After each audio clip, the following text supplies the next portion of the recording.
So, this guy, Tommy Richmond, has said something stupid. Hello, everybody. This is Kinetic Aesthetic. I'm your host, Germ, and today I wanted to talk to you all about a little issue. It's not really an issue, it's more of a small little controversy that's been going on surrounding, I guess, we're not going to call him R&B, we're going to just call him a singer, Tommy Richmond. For those who don't know him, he's the guy who made the very popular TikTok hit. It was the number two. Well, it's not even just TikTok, it was bigger than that. He made the song $1 Million Baby. You already know. I ain't never upset, baby. That guy. So he made that song, and recently, I guess a couple weeks ago, he came out and he just made a tweet.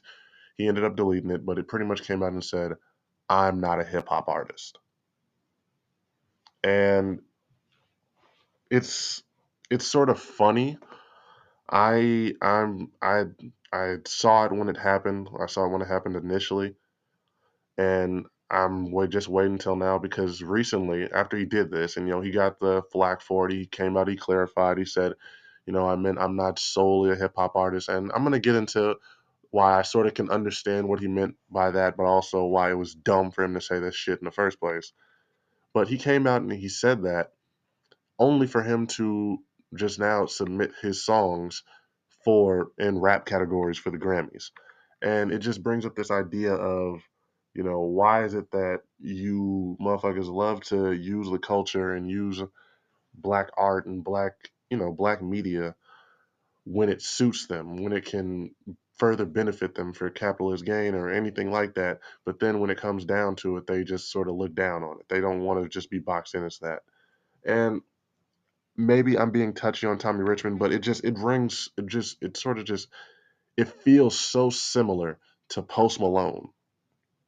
And for those who aren't familiar with Post Malone, well, I know y'all know a lot of y'all may know who he is, but for those who don't remember, back in November of 2017, he was doing some type of interview where he pretty much came out and said, if you want to listen to real music, to real challenging shit, shit that's gonna make you think, don't listen to rap. This was after he had pretty much come up pretty much using a straight hardcore just rap image, rap look, came up with niggas around him, the whole 9 yards. White Iverson, Stoney was a R&B fucking album. There was a whole bunch of just like, if you didn't know any better, motherfuckers might thought that nigga was black. But he comes up doing all that just to sort of start when he really is starting to take off, when his career is really starting to get him over into the mainstream, to just look down on the shit, speak low of it, make it seem like it ain't shit, and it just I remember back then feeling like that was such a weak ass bitch ass move, and that's why I never really fucked with him afterwards.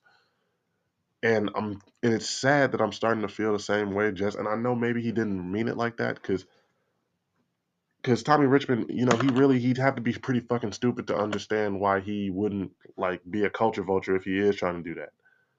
But it don't sit right with me. And yeah, and I just want to talk about that because it's frustrating when you just see motherfuckers constantly do this. When you're younger, you maybe don't think none of it. You just think, oh, this is just a cool dude. He just raps. He's making good music and everything like that. But this shit is lame. When a motherfucker can come in here and just use the culture, and I hate to use that term, the culture, because it is sort of bastardized. It is stupid at this point. But motherfuckers will really come in here and use niggas to their game. Because this is a motherfucker that came up. I heard about this man through Brent Fayez. So he came up around the R&B sound. He came up in that wanting to be like associated with that group, with that influence. The new age R&B came up with niggas around him. $1 Million Baby. The one thing I remember about the video is I saw a whole bunch of niggas around him. So it's just interesting to see how it goes, how you sort of use that hip hop look and that image. And I know the industry is fake. You don't know what's real and what's not. This is a dude from Virginia. He moved to, like, from what, and I did a little bit of research on him just to make sure that I understood who he was. A little bit of has come up. Moved to Cali in like 2021, 2022, and he's been there ever since. Let me make sure I got that fact checked. And so I understand that he's not exactly the way that image is making him look, but again, it don't sit right with me when you see motherfuckers come out here and they do shit like this when you come up, you are surrounding yourself with, you know, black artists, with our culture, and then you just sort of, in a way, just what it feels like to me is you're trying to shit on it. You're trying to distance yourself from it because you know you don't want to be seen as just an artist that can only appeal to black people. And I get it from, and I hate to say that I don't understand it from a business standpoint. You know, he's trying to make sure that he doesn't, that he keeps, I guess, his little white fan base, and he's going to do that however so, especially after his album, which came out back in September. I didn't even really realize it. I remember hearing about it coming out, and I guess I didn't hear it. I didn't choose to listen to it because you know what? He didn't even put the songs that was the singles on there. Shit sold 2,000 copies. Didn't do well. Did not do well. And you know what? I hate to say that in hindsight that it was sort of deserved because of the shitty way that it feels like he moved about on this. But hopefully this can, like, don't, you don't gotta do shit that way, because you know what, if you would come back, because now it feels like he's hurt my goodwill with him. Like I hadn't heard that album, I hadn't listened to it. I always, there was something I was gonna plan on just circling back to, but now I don't want to, because now it feels like you're just another Post Malone, and that's the worst thing you can be, especially nowadays when motherfuckers are smartening up and they're one to demand more. Especially, well, I can't even say that. I can say I am, but motherfuckers are still letting a lot of shit rock. There's still a little white boy named Ian who's running around making music sounding like he's fucking Future or some shit. Niggas are just letting that rock.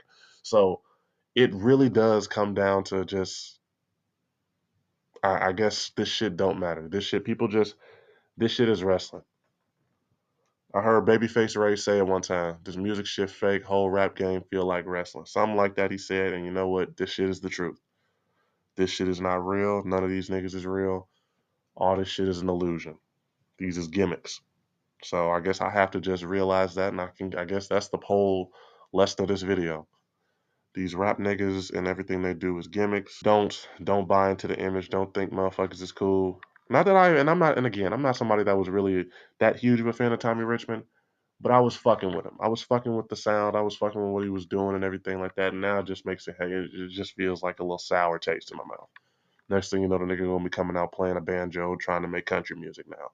So we'll see. But yeah, that's all I had for y'all today. I just wanted to come out and talk about this because this was something that I just noticed. It's interesting. We'll see if he actually wins some rap Grammys or anything for Million Dollar Baby. That's a great song. It's not gonna be not deserved in terms of talent, but like I said, you got some explaining to do. I know he's clarifying everything, but it's gonna be his actions going forward after this that are gonna really give us a good idea of the type of artist that this guy is. If he's just all glitz and glamour, if there's really some real music under there.